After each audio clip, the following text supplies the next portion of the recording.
Kita bersama-sama berdiri, kita akan membaca Mazmur. Kita akan membaca dari Mazmur 106 ayat 19 sampai 23. Mazmur 106 ayat 19 sampai 23. Mari kita bersama-sama membuka suara membacanya. Mereka membuat anak lembu di Horeb dan sujud menyembah kepada patung tuangan. Mereka menukar kemuliaan mereka dengan bangunan sapi jantan yang makan rumput. Mereka melupakan Allah yang menyelamatkan mereka, yang telah melakukan hal-hal yang besar di Mesir, perbuatan-perbuatan ajaib di tanah Ham, perbuatan-perbuatan dahsyat di tepi laut Tiberau. Maka ia mengatakan hendak memusnahkan mereka. Kalau Musa, orang pilihannya, tidak mengenai di hadapannya untuk menyurutkan amarahnya, sehingga ia tidak memusnahkan mereka.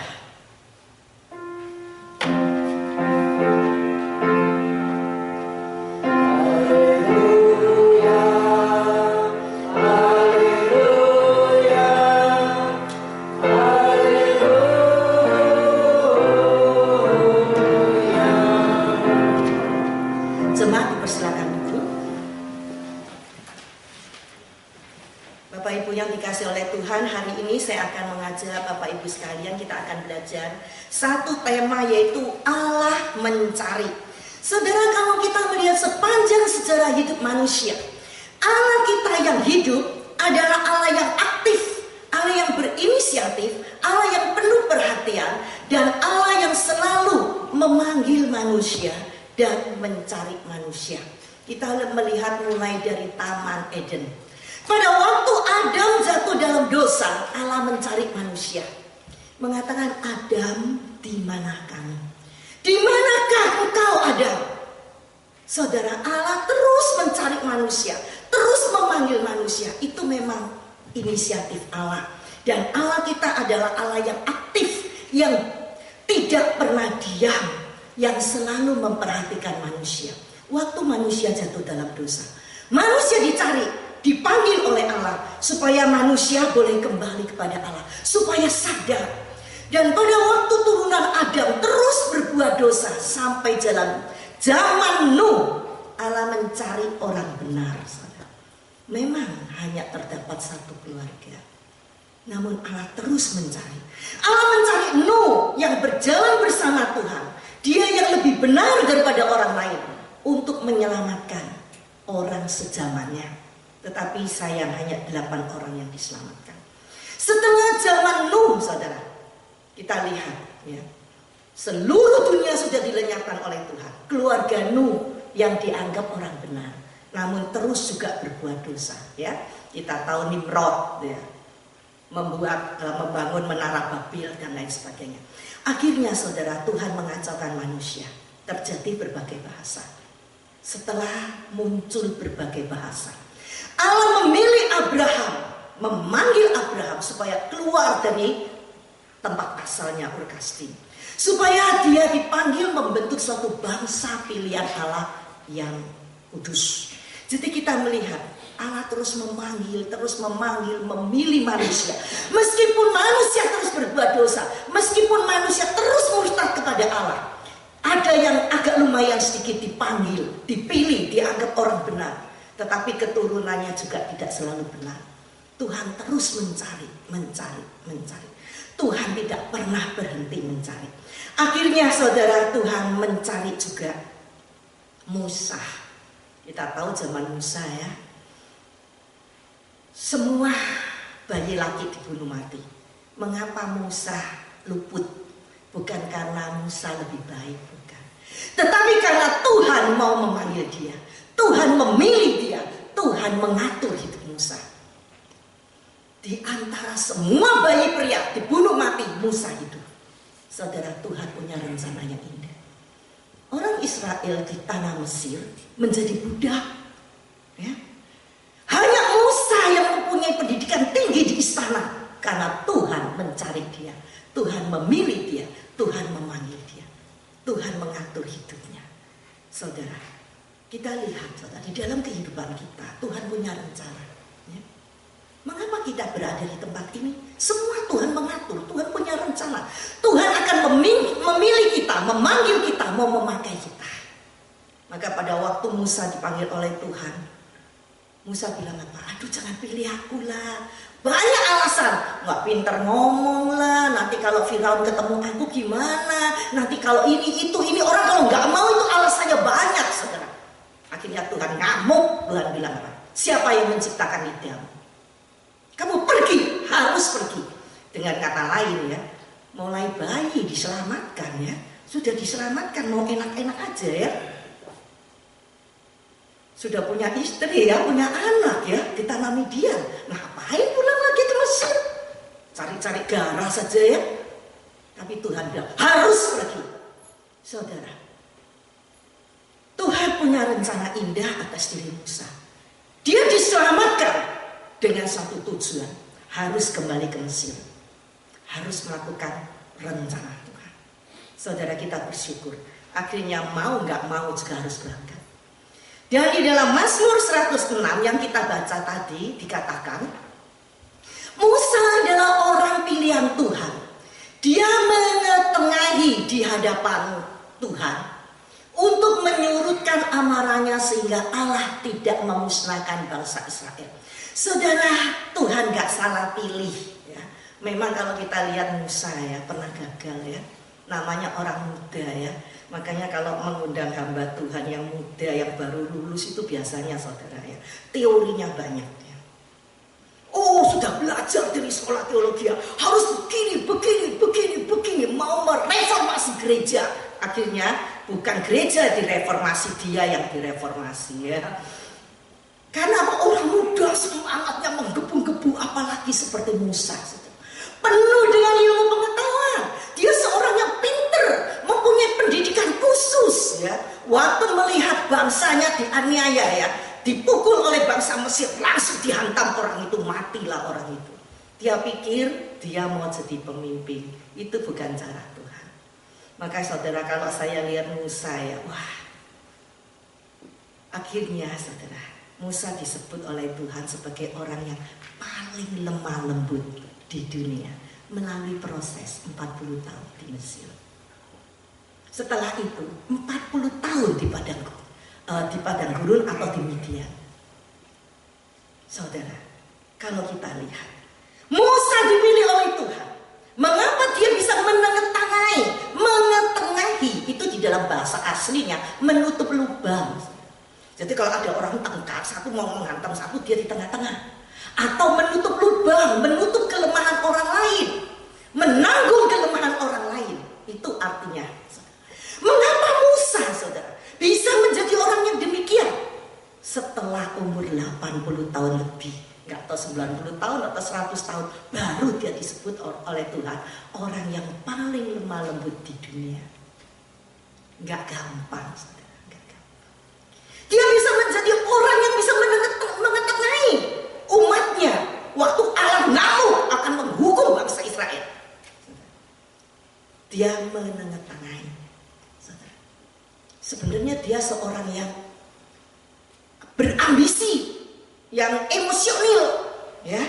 Apa sedikit hantam pukul mati sudah, saya kan anak Firaun ya. Tapi waktu itu tiba-tiba dia tahu dia salah, harus melarikan diri. Kali ini saudara, mengapa Tuhan mengizinkan Musa hidup 40 tahun di tanah Mesir? Supaya dia dilengkapi. Mengapa Tuhan mengizinkan dia harus melarikan diri di Midian? Harus belajar pendidikan karakter di tempat itu. Gak cukup saudara, ilmu saja gak cukup ya. Kita belajar banyak teori, harus begini. Tapi prakteknya seringkali lain, ya enggak?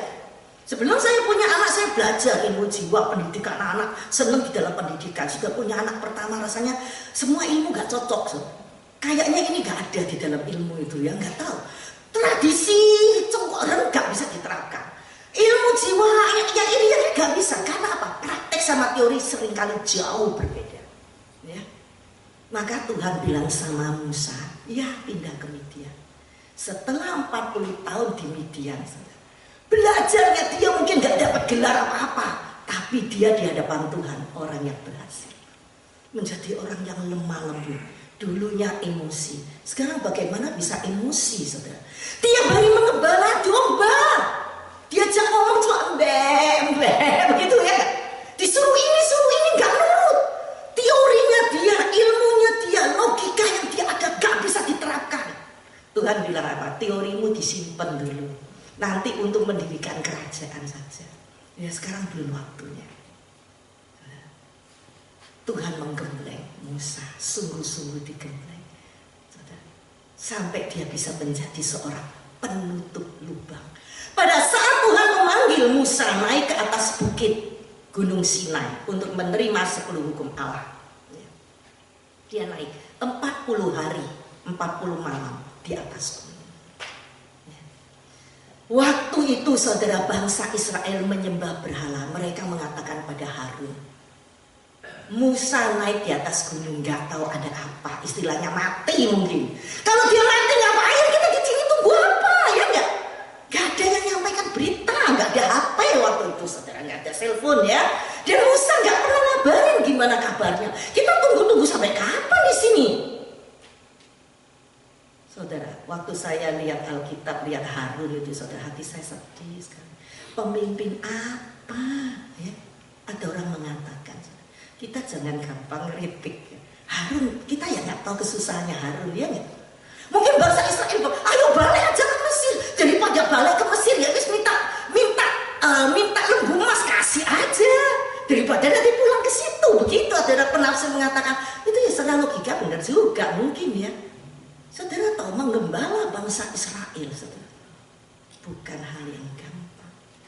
Tuhan saja bilang apa? Bangsa yang tegak tengkuk, ini loh lehernya itu kaku, saudara. Kalau orang kolesterol ya, darah tinggi ya, ini lehernya kaku.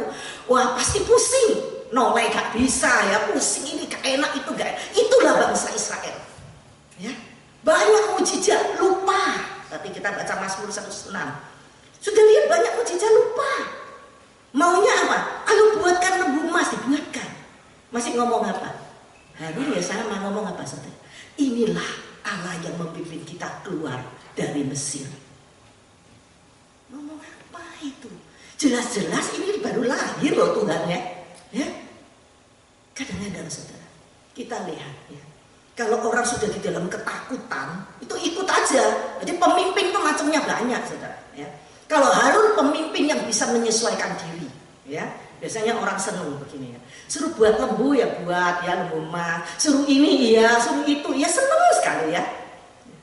Nurut daripada dilempari batu ya. Daripada dibunuh mati, nurut aja saudara. Pada saat itu Tuhan mengatakan kepada Musa, turun. Marah sekali Tuhan. Tuhan mengatakan, kamu tahu di bawah mereka menyembah lembu emas. Ya, saudara, mereka di sini menyembah sukacita. Ini Harunnya. Harun memimpin upacara ini, saudara. Ini imam-imamnya. Sepertinya ini orang-orang majelis-majelis pengurus hamba Tuhannya sama semua. Sejenis. Gak ada yang protes. Mungkin yang protes cuma bisik-bisik. Janganlah, jangan. Masa itu Tuhan gak berani? Ya, biasanya suara banyak yang diturut ya. Mau berani saya dibunuh mati. Jadi semua ikut di sini, saudara. Ini mereka berpesta pora di sini, makan, minum, menari-nari, menyembah ini lembu emas. Saudara, Tuhan mengatakan kepada Musa, sudah, turun, sudah.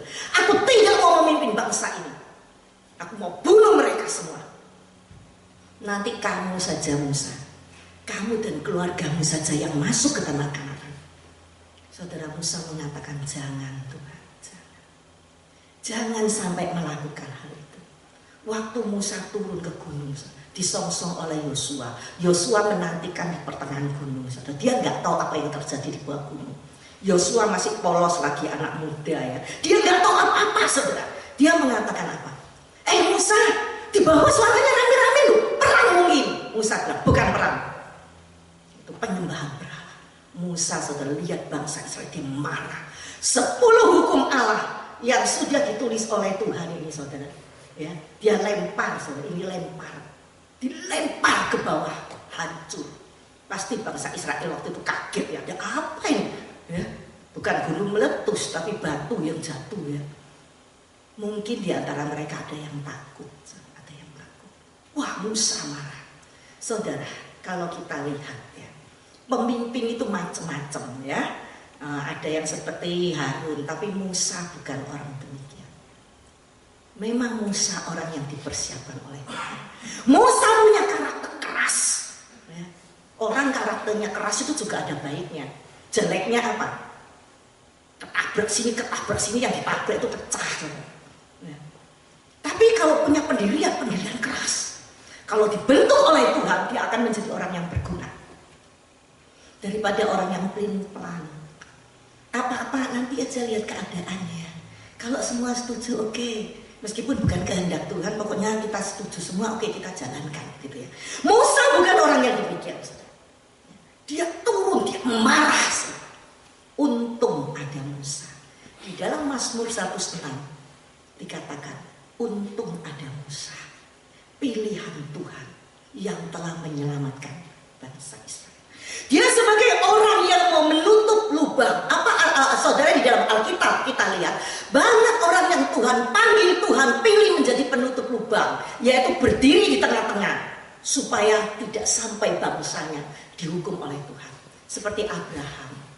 Abraham juga seorang yang penutup lubang atau yang berdiri di tengah-tengah. Dia berdoa untuk Sodom dan Gomora. Waktu Tuhan bilang, aku akan lenyapkan. Abraham bilang apa? Tuhan, kalau ada orang 50 masa dibunuh semua? Tuhan bilang enggak. Kalau 40, 30, kalau Abraham beli barang pinter nawar gitu ya. Dia tawar terus sampai 10. Akhirnya Abraham hitung-hitung tidak ada 10 orang yang baik. Dalam hatinya sedih. Maka waktu Sodom dan Gomora dibakar oleh Tuhan, Abraham melihat karena hatinya di situ. Dia seorang yang selalu berdoa, selalu sebagai penutup lubang. Di mana ada orang membutuhkan, dia di sana berdoa, di sana membantu. Samuel, di dalam Alkitab dikatakan, ingat waktu akhir tahun saya sudah menyinggung tentang Samuel. Dia adalah seorang pemimpin rohani yang baik, suka berdoa. Bangsa Israel di zaman hakim-hakim, mereka terus jatuh di dalam dosa. Tapi Samuel berdiri. Sejak Samuel jadi pemimpin, dikatakan seluruh bangsa Israel kembali kepada Allah. Hebat. Karena apa? Dia seorang yang mau menutup lubang. Waktu Saul ditolak oleh Tuhan, dia terus sedih untuk Saul. Hatinya hancur untuk Saul. Sampai Tuhan bilang, sampai kapan? Sampai kapan kamu sedih terus? Doa untuk dia. Sampai kapan? Sudah, urapi Daud. Jangan pikir dia lagi. Nabi-nabi di dalam perjanjian lama seperti Yehezkiel, Yeremia, Yesaya, Daniel, dan Amos dan lain sebagainya. Nabi-nabi itu saudara dipanggil oleh Tuhan menjadi apa? Penutup lubang. Di mana ada kelemahan dari bangsa Israel, mereka bangkit. Mereka menyampaikan firman Tuhan, berdoa, menangis untuk mereka.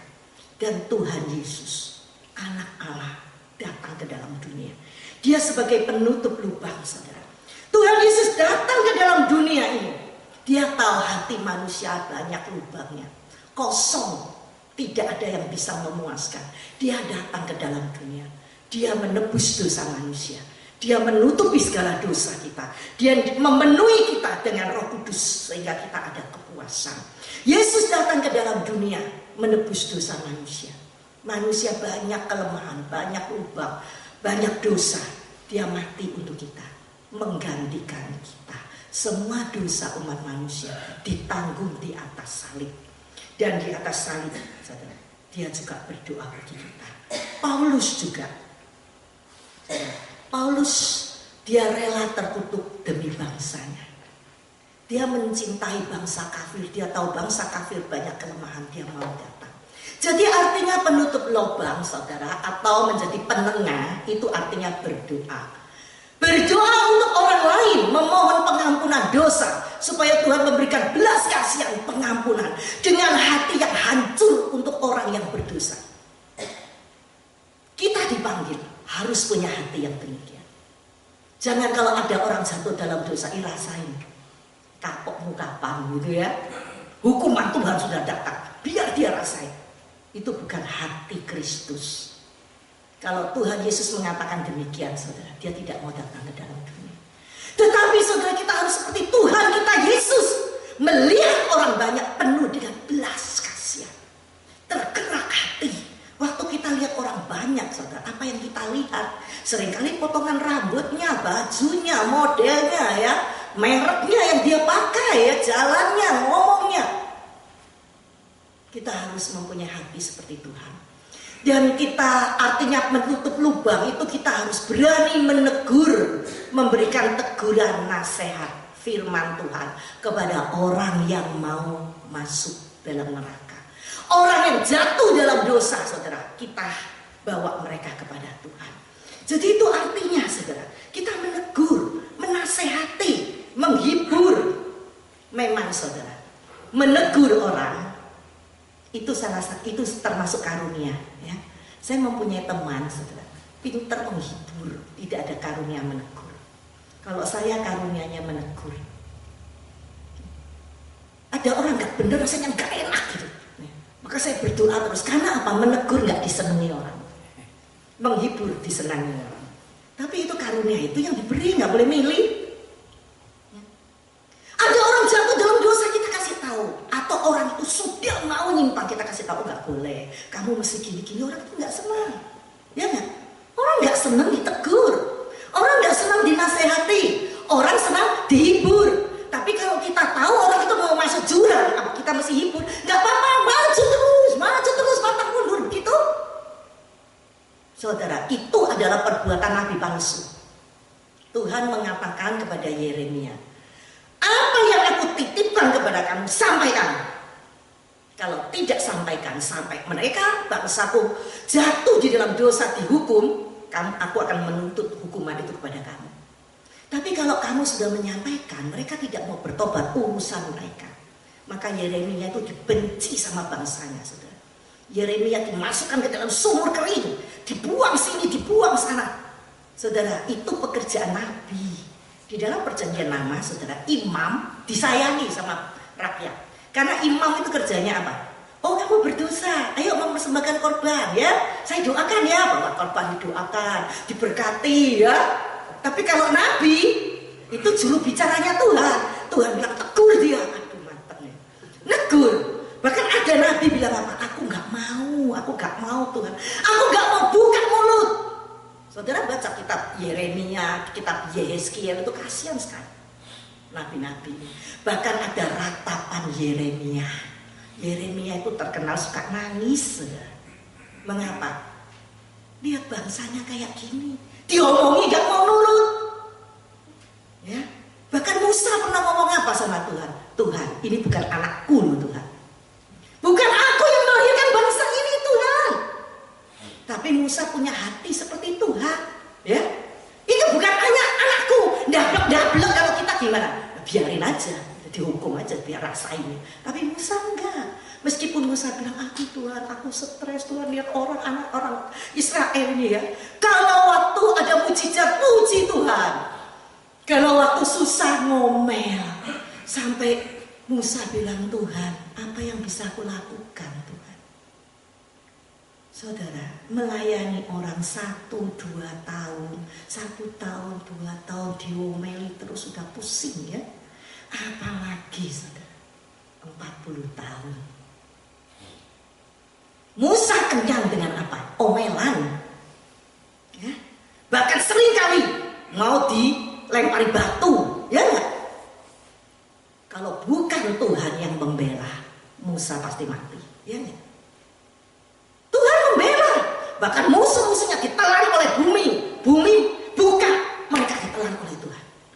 Musa bilang apa? Rasain kamu, enggak. Musa berdoa, Tuhan ampuni mereka. Saudara, menegur, menasehati orang itu adalah menutup lubang.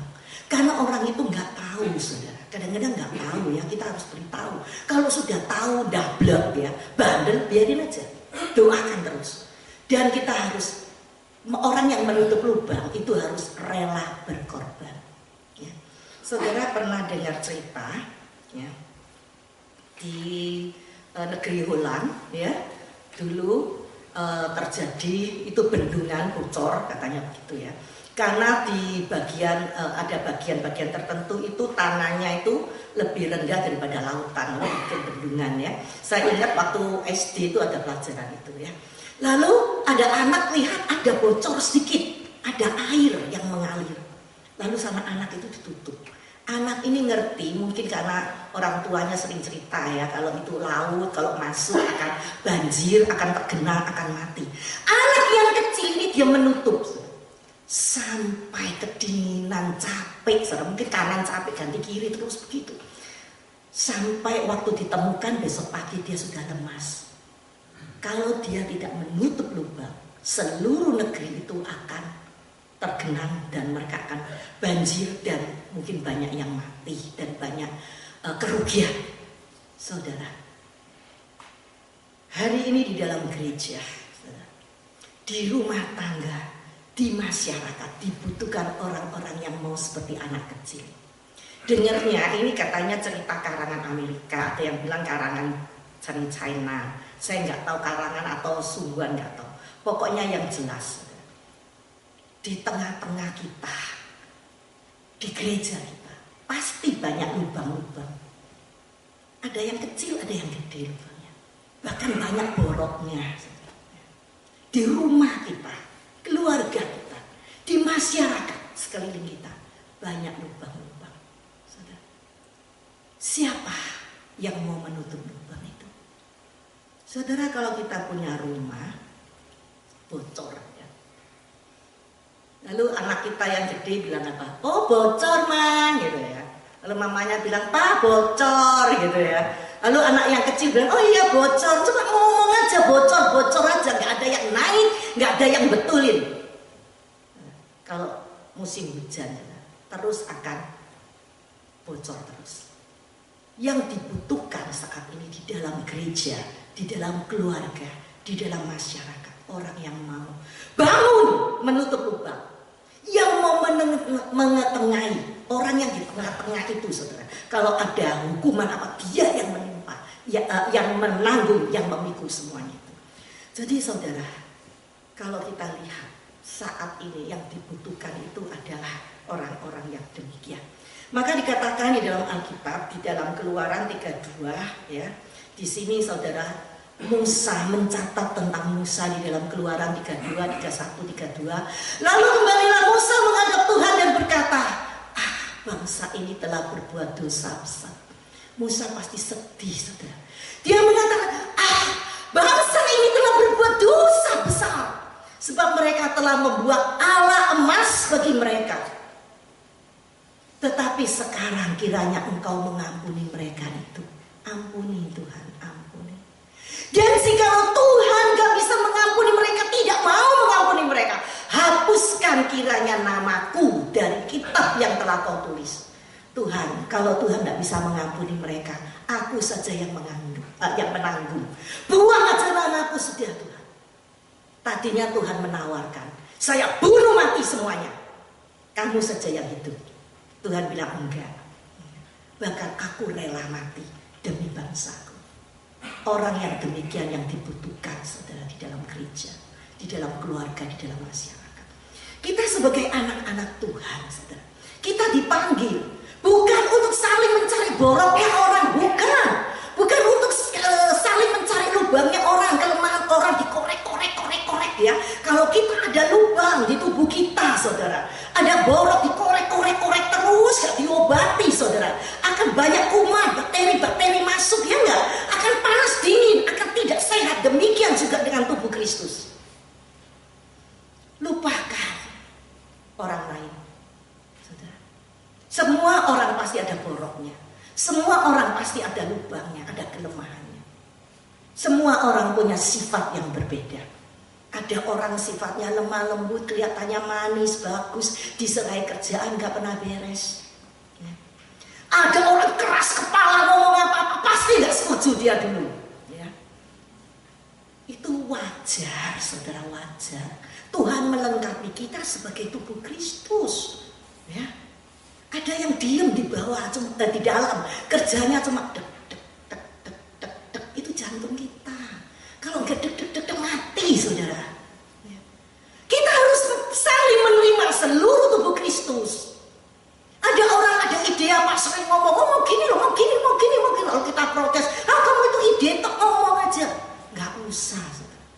Nggak usah begitu, idenya diterima, kita doakan. Ada orang selalu nggak setuju, terima dia. Mungkin ada baiknya di antara dia 100 nggak setuju, ada satu yang betul, kan lumayan. Ya. Memang saudara, kalau kita lihat ada orang yang suka ngomong aja, ya ngomong gitu. Kita tutup. Kalau suatu keluarga tidak saling menutup lubang, keluarga itu tidak akan bertahan lama. Menutup lubang itu juga di dalam Alkitab juga diterjemahkan sebagai menahan. Jadi kalau mau roboh rumah itu ditahan.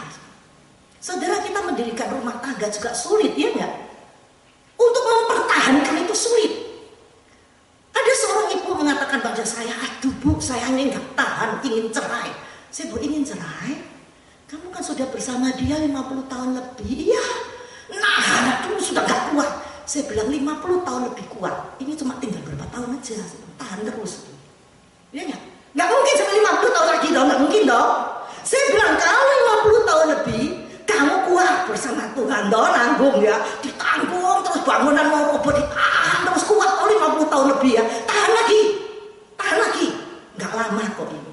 Saya gak berani ngomong berapa tahun ya. Gak lama yang nanggung mati atau yang ditanggung itu mati, begitu dong, ya enggak? Kalau sudah bisa nanggung 50 tahun lebih, jalan terus. Saudara, seringkali kita juga begitu. Aduh, gereja kita ini sampai kapan begini terus gak maju-maju, ya. Lalu kita lihat teorinya gereja lain, ya, caranya gereja lain, kita ikuti semua. Kembali ke firman Tuhan, kita harus menjadi penutup. Borok-borok itu ditutup, disembuhkan satu persatu. Kalau tidak sembuh, infeksi di dalam tubuh panas dingin, meskipun diminumi obat turun panas, tetap akan panas. Karena boroknya belum sembuh. Jadi saudara, di mana-mana ada lubang, di mana-mana ada kelemahan, di mana-mana ada kekurangan. Memang manusia tidak sempurna. Kalau kita saling menerima, saling menghargai, saling menyembuhkan, maka kita akan menjadi orang yang Tuhan akan berkati, kita akan bisa bertahan terus.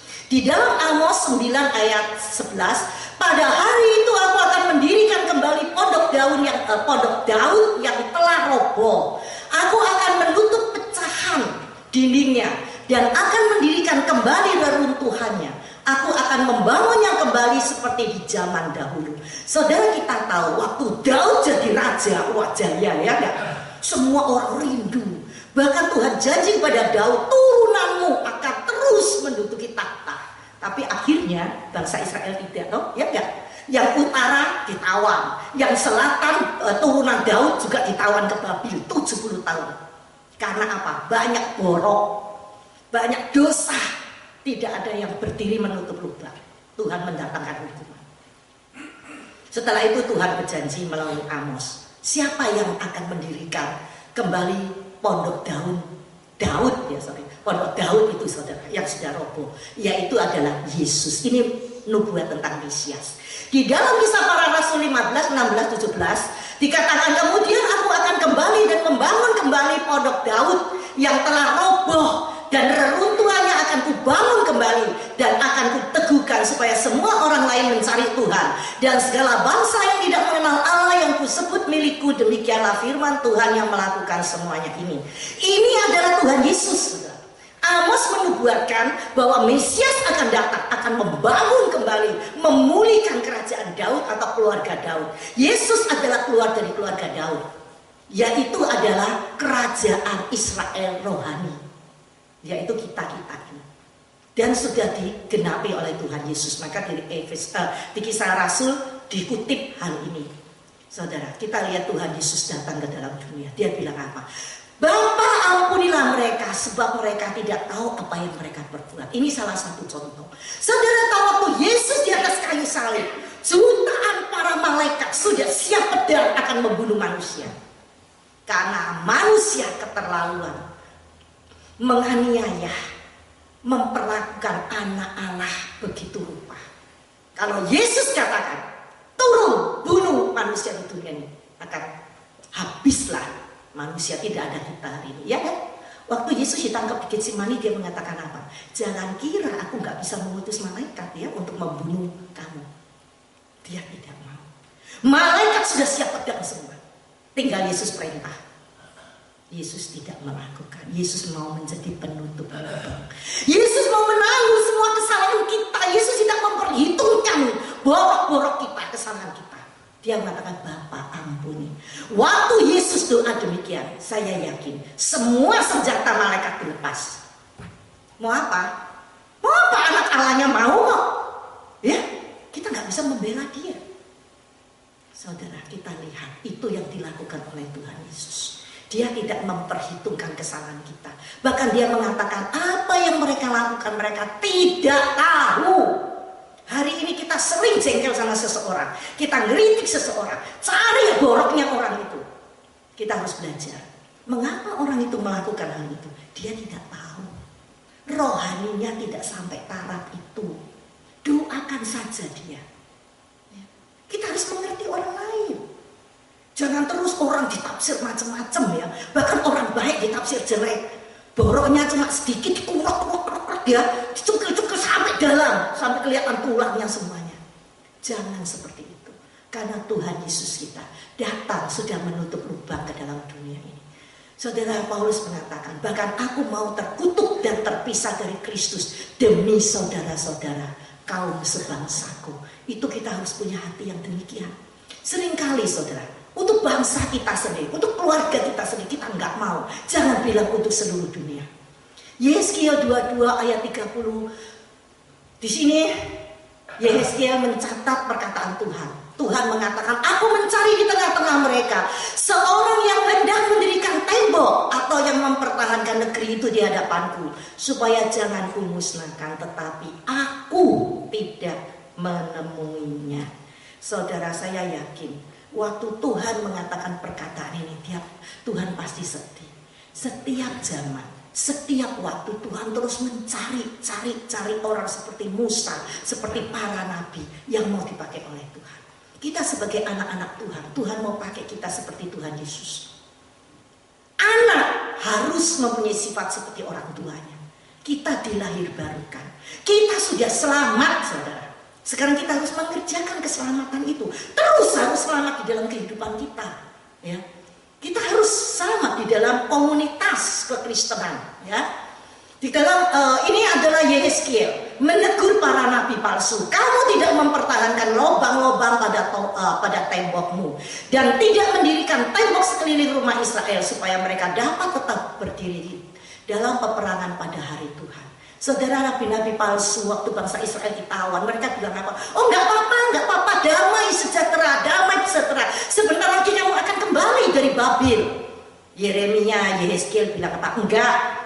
Kamu di Babil 70 tahun baru balik. Kalau mau menikah, mau berkeluarga, mau mendirikan rumah, mau bercocok tanam, silakan. Tapi nabi palsu bilang, enggak kok, nanti kembali. Jadi suatu peperangan. Orang lebih senang mendengarkan penghiburan. Jadi ingat, saudara, penghiburan belum tentu itu dari Tuhan. Kalau kita dosa, kita harus tegur, harus bertobat. Sekarang kita melihat mengapa tidak ada orang yang mau bangkit menutup lubang. Karena sendirinya juga penuh lubang.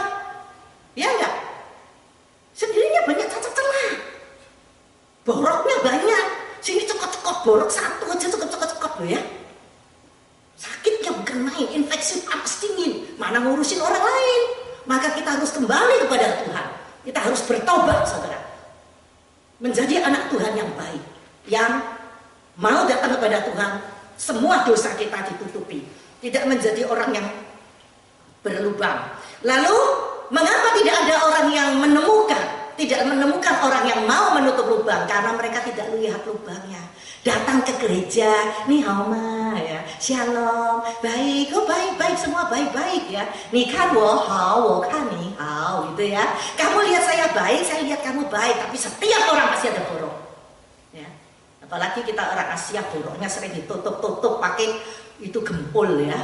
Di make up ya, sini banyak kokol, lubang-lubang tutup yang bagus, kelihatannya cantik bagus, tapi sebenarnya dalamnya banyak cacat celah ya. Sendirinya banyak cacat celah, mana bisa melihat orang lain. Maka kita harus dekat dengan Tuhan. Orang yang makin dekat dengan Tuhan makin melihat boroknya sendiri. Seperti Yesaya, waktu dia melihat takhta Allah duduk di takhtanya, dia bilang, aku seorang berdosa.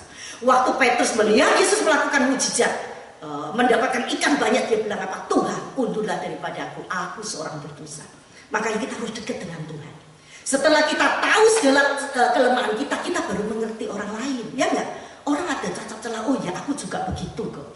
Aku juga lemah seperti dia. Lalu kita menghibur orang itu, menguatkan orang itu, membalut semua luka-luka orang lain. Mengapa kita seringkali tidak bisa menjadi penengah atau penutup lubang? Karena kita tidak tahu, ya. Kita harus sering berdoa untuk orang lain, saudara. Kita bukan cari tahu, ya. Memang ada orang senangnya tuh kayak detektif gitu ya. Rumahmu di mana? Anakmu berapa? Lalu kerjaanmu gimana? Lalu kamu ya apa sama orang itu? Kamu ke gereja sini enak enggak sih? Ya. Lalu orang-orangnya gimana, pengurusnya majelisnya? Gimana orangnya? Tuh kan nggak usah, saudara. Percaya, seorang yang dekat dengan Tuhan pasti tahu pergumulan orang lain, pasti tahu kebutuhan orang lain. Coba itu praktekkan. Makin kita dekat dengan Tuhan, kita akan tergerak. Oh ini si A datang, oh dia membutuhkan ini. Lalu apa yang kita sampaikan akan mengena kepada dia. Bukan hanya waktu khotbah saja, di dalam hidup kita Tuhan akan memakai kita untuk menutup lubang. Gak usah cari tahu, tukang nyelidik-nyelidiki ya, dibenci sama orang ya. Misalnya tante-tante cerewet, tukang tanya, ngurusin orang begitu ya. Gak usah, banyak doa. Waktu kita berdoa untuk setiap jemaat, Tuhan akan menunjukkan pada kita orang ini butuhnya apa, orang ini di mana lukanya perlu kita tolong. Lalu mengapa tidak ada orang yang menjadi penutup lubang? Karena tidak mau peduli. Pokoknya aku datang ke gereja, duduk, sudah itu pulang, sudah. Ya. Karena apa, pusing-pusing datang ke gereja, makin masuk dalam makin tahu buruknya banyak, ya. Kalau kita tahu sebuah gereja, wah bagus ya. Lalu kita ingin jadi member. Setelah kita jadi member, aktif di dalamnya, kita akan temu banyak buruknya. Ya. Maka harus siap. Jangan bilang, oh kalau begitu nggak usah peduli, enggak. Kita harus saling memperhatikan, saling memperdulikan. Ya. Ada orang hari ini datang kok sedih banget ya, apa? Gak usah ditanya, ya, didoakan Tuhan. Ini sebelahku kok hari ini mukanya cembetut aja. Mungkin dia di layoff, mungkin sakit, mungkin tadi baru tengkar di rumah, ada apa? Tuhan tolong gitu. Tuhan akan memakai kita, saudara. Gak usah bilang, ada apa kamu? Oh, hari ini gak seguyu ya. Orang itu minggu depan gak mau ke gereja kita lagi, ngamuk. Ya. Jadi kita harus belajar, saudara, memperdulikan orang, siap sedia berkorban. Saudara, kita itu di dalam gereja melayani manusia. Ada seorang bilang saya gini, aduh Bu, saya itu, rasanya itu ini nggak tahan mental karena apa, melayani orang sini tersinggung, sana ngamuk, sini ini. Saya bilang, iya, kita melayani makhluk hidup, bukan benda mati, ya. Kalau menyusun-nyusun kursi aja diatur semuanya kita, jadi dia nggak bisa komplain, ya. Binatang nurut, kalau manusia mengembala, melayani Tuhan, hidup dengan sesama sulit, tapi ingat, kita dipanggil untuk menjadi penutup lubang, bukan ngorek-ngorek borok orang. Tutuplah, doakan, bantulah apa yang Tuhan mau kita bantu. Kita doa, Tuhan orang ini perlu apa? Saya siap membantu. Mungkin disalahpahami, nggak apa-apa, dibenci, nggak apa-apa. Persembahkan hidupmu kepada Tuhan, maka Tuhan akan memakai kita. Seperti anak kecil ini, coba dia menutup lubang, ya. Saya cari gambar yang bulan itu nggak ada, ini gambar yang congkok, ya. Jadi saudara, sampai hari ini Tuhan mencari di antara kita, ada nggak orang yang mau menutup lubang? Tuhan sudah menyelamatkan kita. Sadarkah kita bahwa Tuhan Yesus berkorban bagi kita, menyerahkan hidupnya untuk menutupi segala kelemahan kita? Hari ini saudara, kita jangan lupa akan berkat Tuhan. Terus menuntut, terus maju di dalam keselamatan yang Tuhan berikan pada kita. Bukan hanya jiwa roh saya selamat masuk surga, hidup saya di dalam dunia harus selamat, harus menjadi berkat bagi orang lain, harus bangkit saudara, ya, berdoa mengikuti Tuhan. Jangan terus memikirkan diri sendiri, harus kita mau setia dipakai oleh Tuhan. Mulai hari ini banyaklah berdoa untuk gereja kita, berdoalah untuk bangsa negara kita dan negara yang kita tinggali, keluarga kita, sekeliling kita. Ingat, di mana-mana banyak bangunan yang akan roboh, kita harus bertahan. Banyak lubang yang perlu kita tutup. Kerjaan kita banyak. Jangan lagi berdiskusi. Serahkan hidupmu kepada Tuhan. Mari kita masuk tenang di hadapan Tuhan. Saudara, kita mengoreksi diri kita di hadapan Tuhan. Bagaimanakah kehidupan kita selama ini? Sekeliling kita banyak orang kesakitan, banyak kelemahan, banyak dosa. Sekeliling kita banyak orang stres, perlu dihibur, perlu ditolong. Sudahkah kita melihat mereka? Tuhan menyelamatkan kita, memilih kita, menempatkan kita di GKI ini. Tujuannya supaya kita memperhatikan orang sekeliling kita. Setialah dengan tempat yang Tuhan sudah berikan pada kita. Berjuanglah bersama Tuhan. Kita tenang di hadapan Tuhan, mohon Tuhan akan mengampuni dosa kita.